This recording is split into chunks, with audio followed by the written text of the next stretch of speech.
Olá a todos, tudo bem com vocês? Franz Kafka é um autor bem interessante para o estudo do direito. O Kafka ele foi quase bacharel em direito, né? Ele estudou alguns anos, obrigado pelo pai dele a fazer direito, e ele acabou depois desistindo. Mas ele chegou até a trabalhar numa seguradora, então ele tem essa experiência de serviços burocráticos, assim, né? Só que ele queria ser escritor, aquela velha história, assim, né? Da pessoa contrariada por uma família com tradições muito pesadas, né? A família dele era uma família de posses. O pai dele tinha uma loja de roupas de grife. Então, o Kafka cresceu um menino, assim, meio fora da curva, né? As biografias dele, assim, mostram que ele realmente era uma pessoa meio taciturna, ele não se relacionava muito bem com as pessoas. Há muitos registros de que ele não se dava muito bem com as mulheres, tá? Que ele tinha muita dificuldade, né, em manter relacionamentos com as mulheres. E o Kafka, essa pessoa, né, super controversa, um grande pensador, uma pessoa muito inteligente, deixou para nós uma obra gigantesca, uma obra incrível, de exercícios literários muito diferentes, um tipo de literatura que não foi feita para ser vendida. Interessante isso também, um detalhe da história de Kafka. Tudo que ele escreveu não foi para ser publicado, ele escrevia porque era uma forma de ele se expressar para ele mesmo. Ele não escrevia para ninguém. Ele nunca pensou assim, nossa, vou escrever um livro e vou comercializar esse livro, né, para viver disso. Os escritos do Kafka, eles são posteriores à sua morte. Ele tinha um amigo que ele entregou grande parte assim dos seus escritos, né, das suas anotações, dos seus textos. Então, é o caso do Processo, que é o livro que eu quero comentar com vocês nesse vídeo, né? Ele é um livro, uma história, uma narrativa, que a gente sequer sabe se a ordem dos capítulos é aquela que foi publicada. Porque, na verdade, o Kafka, ele colocou em envelopes, cada capítulo dentro do envelope. E alguns deles, inclusive, são inacabados, né? E ele não fez uma numeração, ele não fez nada para dizer assim, esse aqui é o capítulo 1, esse é o 2, esse é o 3, né? Por isso, quando a gente lê o Processo de Kafka, a gente fica assim, cara, é um negócio muito louco, porque é um texto, uma história, ao mesmo tempo pesada, hermética. A impressão que a gente dá é que a gente está num ambiente assim sufocante, que a gente não sabe o que está acontecendo, não sabe o que vai acontecer, uma falta de controle, uma experiência da contingência que é incrível, tá? A gente recomenda mesmo a leitura. Se você gosta de ler só aqueles clichês, autoajuda, essas coisas assim, larga a mão, não entra nesse playground, porque esse aqui, pessoal, é diferente. Isso aqui é realmente para pessoa que já tem um traquejo assim na área literária, tá? O Processo de Kafka. Por que o processo é importante para o direito, pessoal? Porque o processo é um processo judicial, certo? É a história de um processo judicial que começa com a acusação do senhor K, né? Parece que é uma abreviatura de Kafka, né? Joseph K é o nome do personagem, tá? Eu falo personagem no masculino, né? Eu sou da colônia, eu aprendi assim, é difícil eu corrigir algumas coisas da minha linguagem. A personagem, né? O Joseph K, um dia ele acorda na sua rotina normal e bate na porta um soldado que foi lá para prender, executar um mandado de prisão. E ele achou estranho porque a governanta da pensão onde ele morava não foi servir o café da manhã naquele dia. Olha só, a ideia de uma vida de rotina, né? Uma rotina maçante, assim, né? Todo dia a mesma coisa e de repente um dia acontece uma coisa diferente. Está lá um cara. E essa cena ela é muito interessante, essa imagem, né? A literatura do Kafka, ele vai contando os mínimos detalhes, ele conta dos botões da camisa, a gola, o que o cara tem na gola, né? Um broche, assim, ele vai contando todos os mínimos detalhes, assim, da imagem. Então é um tipo de literatura que a gente consegue criar uma imagem mental muito rigorosa, assim, muito presente daquilo que ele está falando. E aí soldado vai lá prender ele, né? E ele não fala nada, assim, tipo, qual que é o motivo, né, do crime, qual é a acusação. Ele não fala nada. Ele disse, olha, eu só tenho ordens aqui para te prender. O que aconteceu antes, o que aconteceu depois, isso não é problema meu. Eu estou só cumprindo ordens, né? Eu vim aqui para prendê-lo. Então, isso, ó, o primeiro capítulo já é, o primeiro parágrafo, aliás, né? Já é uma coisa muito interessante no campo do direito. Repara que isso aqui lembra um pouco das reflexões de Hannah Arendt. Lá nas origens do totalitarismo e na banalidade do mal, né? Aquelas questões que aconteceram em Nuremberg, do julgamento daqueles oficiais nazistas que colocavam as pessoas dentro dos trens para ir para os campos de concentração, e eles não questionavam os motivos disso, eles somente cumpriam ordens, né? O trabalho deles era aquilo, o trabalho burocrático, a burocracia, né, deles era executar aquelas tarefas, colocar, né, os judeus nos trens para irem lá para os campos de concentração. Em nenhum momento eles questionavam, ou se questionavam, isso não aparece, né? Ou isso fica fora da questão burocrática, tá? Do que acontece depois, né, com essas pessoas. E essa história, pessoal, inclusive ela vai ser retomada numa obra chamada O Leitor, que é a história de um jovem que sabia ler e ele lia para uma mulher mais velha com a qual ele tinha um relacionamento amoroso, e essa mulher mais velha, ela não sabia ler, mas ela tinha tanta vergonha de não saber ler que na Segunda Guerra Mundial aí ela foi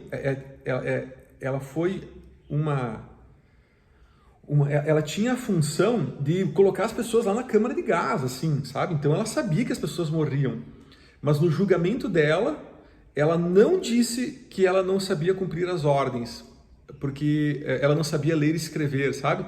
Então é interessante observarem como essa ideia de Kafka, tá? Ela vai estar presente em várias outras obras depois, assim. Essa questão da burocracia, essa questão que existe muito forte assim nas instituições militares também, de ter que obedecer cegamente às ordens, né? E o direito tem muito disso, né? O direito tem muito dessa ideia de ter que obedecer cegamente à lei. A gente faz isso porque o processo é assim, porque a estrutura administrativa do Estado é dessa forma. Então, o Kafka aqui, ele subverte aquela noção de burocracia de Max Weber, né? Como algo que é racional, como algo que é despersonalizado, como algo que é contrário ao patrimonialismo, tá? E ele leva isso às últimas consequências. É muito interessante. Veja, estou falando do primeiro parágrafo, né, da obra, do processo de Kafka. Tem uma outra coisa que é uma leitura que a gente faz, tá? É que algumas traduções para a língua portuguesa falam assim que ele praticou um crime, mas não fala qual crime. Mas no original, em alemão, fala que ele praticou o crime de calúnia. E isso é interessante, é uma informação importante dizer que foi calúnia, tá? Não é qualquer crime que ele é acusado do crime de calúnia. Porque a calúnia tem um paradoxo, e isso não aparece no livro, tá? É eu que estou fazendo uma leitura, assim, mais construtiva, né? Tentando entrar na mente, assim, do Kafka, tentando dialogar com ele, tá? Calúnia, pessoal, é quando você atribui a prática de um crime a outra pessoa, de forma injusta. Eu, por exemplo, chamar alguém de ladrão, e essa pessoa não é um ladrão, entende? É isso que é praticar a calúnia. Quando eu atribuo a alguém uma conduta criminosa, tipo, você é um ladrão, você é um assassino, e a pessoa não é. Você é um corrupto, e a pessoa não é, sabe? Isso que se chama calúnia, tá? No direito. Então é possível que o Joseph K., a personagem, agora acertei, né? A personagem do livro principal tenha praticado calúnia contra si mesmo, tá? E aí entra a questão do paradoxo, porque se ele pratica calúnia contra si mesmo, certo? Ele está atribuindo a prática de um crime a ele mesmo. Então ele cometeu um crime ao fazer isso. Mas se ele disser que ele não fez isso, certo? Então aí ele praticou calúnia também, porque a calúnia é justamente atribuir um crime a alguém que não praticou o crime. Perceberam o paradoxo? Tá? E é esse paradoxo parece que é a questão inaugural assim, da obra. Mas é uma leitura que a gente faz, gostaria até de que vocês comentassem, né? Se vocês também fazem essa possibilidade de leitura, tá? Do início da obra, por que ele escolheu o crime de calúnia, né? Podia ser qualquer outro crime, podia ser qualquer outra coisa, né? e no entanto ele escolhe isso. Ainda mais que ele é um cara que trabalha no banco, né? Ele é um burocrata, assim, tá? A personagem, o Joseph K. Então é interessante pensar que ele podia ser um ladrão, ele podia ser acusado de várias coisas, mas lá no original alemão diz, ele foi acusado de calúnia, tá? E aí isso dá um sentido, né, interessante para essa primeira parte, certo? E aí ele é acusado, turma, ele vai sofrer esse processo, e é interessante porque Kafka mistura esse processo judicial com um processo de degradação da própria vida, a degradação da dignidade de Joseph K. Joseph K. é uma pessoa respeitável, ele trabalha num banco, ele é uma pessoa, um liberal, e durante a tramitação desse processo, do qual ele não sabe do que está sendo acusado, não sabe qual que é o crime, não sabe qual a consequência, e por isso ele não sabe também como se defender, ele não sabe o que fazer para se defender, ele não tem acesso ao tribunal. Olha que coisa interessante, para você jogar com os princípios do devido processo legal, da ampla defesa, todos os princípios e as garantias processuais, né, do contraditório, tá? Para você dar a oportunidade da pessoa se defender, mostrar o seu lado da história, né?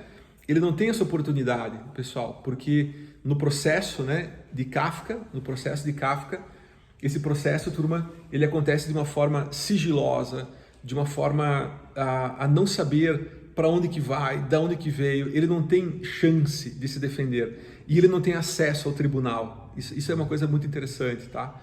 O tribunal, ele parece, dá a imagem do lugar assim, fechado, um prostíbulo, um lugar assim realmente, um cortiço, né? Usando a linguagem da época, tá? Escuro, cheiro de mofo, e a imagem que Kafka constrói para nós, ela tem muitos detalhes, né? Ele vai contando os detalhes assim, né? Dos lugares, das pessoas, das roupas, dos objetos que estão envolvidos nas narrativas que ele coloca, tá? E eu quero destacar também, galera, a gente não vai falar o final, assim, né? Se ele morre, se ele é torturado, né? Tem uma cena de tortura também, essa eu tenho que contar, desculpem o spoiler. Mas é engraçado que o algoz, o torturador da personagem Joseph K., ele tortura ele, tá? Ele pratica uma violência física, além da psicológica, né, na personagem, e ele fala assim, olha, eu sinto muito, eu não tenho nada contra ti, eu estou só cumprindo ordens, né? É aquela ideia da burocracia, né, do Estado, olha, eu sinto muito, mas eu não vou te ajudar, tipo, esse é meu trabalho, esse é meu ofício, essa é a minha função. E pessoal, existe um capítulo, que é o capítulo onde ele vai para uma igreja, galera, ali, pessoal, a gente tem um diálogo que é muito sofisticado, muito sofisticado. O Joseph K. entra numa igreja vazia, escura, tudo ali é escuro, é lúgubre, né? São cenas muito lúgubres. Ele entra numa igreja vazia e ele vê que tem o padre lá na frente, assim. Aí ele não quer chamar muita atenção, então ele vai e senta num cantinho ali, né? Num banco, assim, num cantinho, e o padre está lá, tipo, apagando velas, como se tivesse acabado alguma celebração, alguma coisa assim. Ele está guardando as coisas dele, apagando algumas velas, e a impressão é que ele já está indo embora. Aí ele fica lá de boa, e de repente o padre olha para ele, lá longe, assim, lá no cantinho da igreja, ele aponta o dedo e diz assim, você é Joseph K. Cara, olha que cena incrível, cara, olha que legal. Você é Joseph K., você é um criminoso, você está sendo acusado, está sendo processado pela prática de um crime. Venha cá, vamos conversar. E esse diálogo, pessoal, entre o Joseph K. e o padre é muito legal. Inclusive, esse diálogo ele já foi publicado numa outra obra de Kafka, que é alguma coisa da lei, a casa da lei ou o prédio da lei. Eu esqueci o nome agora, tá? Eu até não sei nem se tem tradução para a língua portuguesa, mas é alguma coisa da lei. É um diálogo, turma, que ele faz com o padre, em que ele conta eu não lembro se foi um sonho que ele teve, ou se é o padre que cria essa imagem como uma metáfora, né? Uma alegoria, mas é a imagem de que ele é um camponês, um campesino, que quer entrar dentro de um prédio, e esse prédio é o prédio da lei, ele simboliza a lei. Então a lei, ela é materializada, né, nessa narrativa como sendo um prédio, um edifício. Só que para você entrar nesse edifício, para você entrar, ele tem uma porta só, tá? A porta ela está aberta, só que para você entrar nesse edifício, você tem que passar por um guarda. E esse guarda é o guardião da lei. Olha que interessante, tá? O guardião da lei. E esse camponês, ele é uma pessoa mais ou menos ignorante, tá? Por isso que ele é tratado como um camponês, né? O camponês naquela época, ele tinha esse sentido da pessoa que não sabe ler, que não conhece as artes liberais, né? É um cara tipo, é o cara que a gente chama hoje assim daquele cara da roça que sabe só fazer o trabalho da produção, aquelas coisas assim, mas ele não tem leituras, ele não tem uma cultura, né, uma cultura geral do mundo. Então, ele reproduz esse imaginário, por isso que ele escolhe essa imagem, né, do camponês. O camponês naquela época tem essa conotação, tá? Certo. E aí, pessoal, esse diálogo é muito estranho. Ó, ali, ó, cara, é um prato cheio assim para psicanálise, tá? Inclusive tem a galera da psicanálise que faz uma leitura ali dessa lei simbolizando o superego, tipo um superego que esmaga a pessoa, sabe? Um superego que domina a pessoa e que tolhe completamente a sua liberdade. Existem leituras sociológicas também, existem várias leituras, tá? Ela é um tipo de narrativa que produz uma ambiguidade em termos de visualidades que é muito grande. Então é muito interessante essa parte. Quando vocês chegarem, né, nesse capítulo do diálogo com o padre, cara, vão devagar nesse capítulo porque ele é cheio de nuances assim incríveis, tá? E aí ele vai conversar com o guardião da lei e diz assim, olha, eu quero entrar, eu quero conhecer a lei. E o guardião da lei, também um funcionário, né, é um funcionário da burocracia, ele diz, ó, agora não, nesse momento você não está permitido aqui para entrar, tá? E aí ele senta e fica esperando, certo? E o tempo vai passando e ele senta e fica esperando a vida inteira. Olha que interessante. E o guardião lá também a vida inteira lá esperando, tá? Aí tem um momento que ele vai lá de novo conversar com o guarda e ele dá uma espiada lá dentro da porta e ele percebe que logo depois da primeira porta existe uma segunda porta e na segunda porta tem outro guardião e esse outro guardião ele é mais forte ainda, ele é mais assustador, ele é mais horripilante. E depois tem mais portas num corredor e cada porta dessas ela é guardada por um outro desses oficiais, né, da burocracia da lei e cada vez mais eles são mais fortes, mais opressores, né? Cada vez eles são mais terríveis assim na descrição que Kafka coloca para nós, tá? E cara, é muito interessante isso porque o corpo, né, físico desse camponês ele vai definhando ao esperar a entrada dele, né, lá no prédio da lei. E aí chega um momento que ele perde as forças, chega um momento que ele tá já assim, né, morrendo, final da vida dele, e aí ele vai lá insistir mais uma vez com esse guarda. Ele diz assim, poxa, né, eu passei a vida inteira aqui esperando entrar, né, aqui no prédio da lei, e você não me permitiu. E aí ele fala assim, agora eu queria que você me respondesse uma pergunta. Eu sei que você não vai me deixar entrar, mas eu quero saber uma pergunta, eu quero que você me responda uma pergunta. Por que você não me deixou entrar aqui no prédio da lei? Se eu sou a única pessoa que quis entrar aqui no prédio, por que ninguém procura a lei? Por que nenhuma outra pessoa veio aqui para procurar a lei? É alguma coisa assim, tá? Tem detalhes talvez que eu possa estar esquecendo, certo? Mas é um diálogo que vai nessa direção. Cara, é fantástico isso. E tudo isso no diálogo do Fritjof, do Joseph K. com o padre, tá? É o padre e o K. E eles começam a fazer perguntas e indagações de por que o guarda agiu daquela forma. E eles chegam a alguma conclusão, uma reflexão, tá? De que o guarda foi injusto de não ter deixado, certo? Porque tem um momento até que ele fala assim, que aquela porta veja, aquela porta não é a porta para todos, tá? Aquela porta é a porta somente para você. O guarda falando isso para o campesino, né? Tipo, não é que ninguém veio procurar a lei, é que cada pessoa tem a sua própria porta e essa porta aqui é somente sua. Olha que interessante. E, no entanto, o guarda não deixou ele entrar, sabe? E agora ele já está morrendo, agora já é o final da vida dele, é o desperdício, né, do tempo todo da vida dele, né? Nesse processo judicial e, ao mesmo tempo, de degradação também, né, da sua própria vida, tá? E aí, nesse diálogo com o padre, pessoal, não vou dar o spoiler, né, mas há toda uma discussão que envolve a pergunta que o campesino fez foi uma pergunta errada. Quando ele chegou lá, ele já chegou perguntando assim, olha, quero entrar aqui no prédio da lei, né? Mas também tem uma coisa errada do ponto de vista do guarda, né, de ele ter sido induzido em erro pela pergunta, né, que o campesino faz, mas ao mesmo tempo esse guarda ele praticou uma injustiça. Então, tipo assim, é aquela coisa bem da prática jurídica, sabe?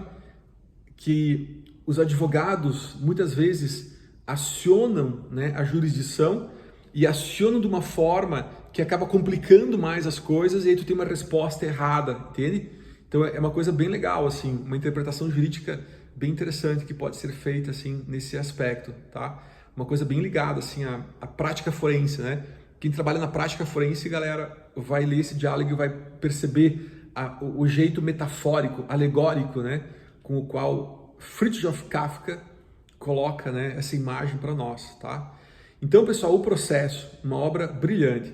É claro que o pessoal do direito vai dar muita ênfase na questão do devido processo legal, da ampla defesa, do prejuízo que existe por um cidadão ser acusado de um crime e ele não sabe nem o que é o crime, não sabe as circunstâncias, não sabe quem está o acusando, então ele também não consegue se defender, ele não sabe do que se defender, entende? Então é uma sensação claustrofóbica, uma sensação assim de agressão que a gente percebe o sofrimento, né, dessa personagem, Joseph K., tá? que vai decorrendo no decorrer, né, desse processo judicial e ao mesmo tempo de degradação da sua própria dignidade e também da sua própria vida, tá? Outro detalhe interessante para destacar na leitura desse livro, pessoal, é a posição das mulheres nesse livro, certo? Tem também uma questão feminista interessante nesse livro, porque as mulheres nessa obra, elas são mudas, elas não falam, elas não têm voz, tá? Então, e todas essas mulheres, todas as mulheres que aparecem na obra, ou elas são prostitutas, ou elas têm algum tipo de vida, como a gente pode dizer, de pobreza, de miséria, de doença, sabe? É interessante vocês repararem como o autor, ele relata, né, um processo de degradação da vida, tá? O processo judicial, ele é um processo de degradação da vida também, e não da vida apenas do Joseph K., que está sofrendo, né, esse processo, mas é uma degradação do ambiente inteiro. É interessante isso. O início do livro, ele é iluminado, é uma manhã, sabe? É o nascer do dia, é a hora do café da manhã, sabe? É uma imagem clara, uma imagem iluminada. E do decorrer da obra parece que a coisa vai escurecendo, sabe? Ela vai se tornando mais lúgubre, vai se tornando mais obscura, tá? Então, galera, ó, vale muito a pena. Essa aqui é uma recomendação que vale muito a pena fazer, tá? E eu agradeço o nosso aluno aqui da FDSM, o Marcos, tá? Que foi a pessoa que lembrou, né, da importância de Kafka, das obras de Kafka, tá? Para o estudo do direito, né? Então, valeu, Marcos. Obrigado pela sua indicação, tá bom? Valeu, pessoal. Espero que vocês gostem da leitura. Um abraço.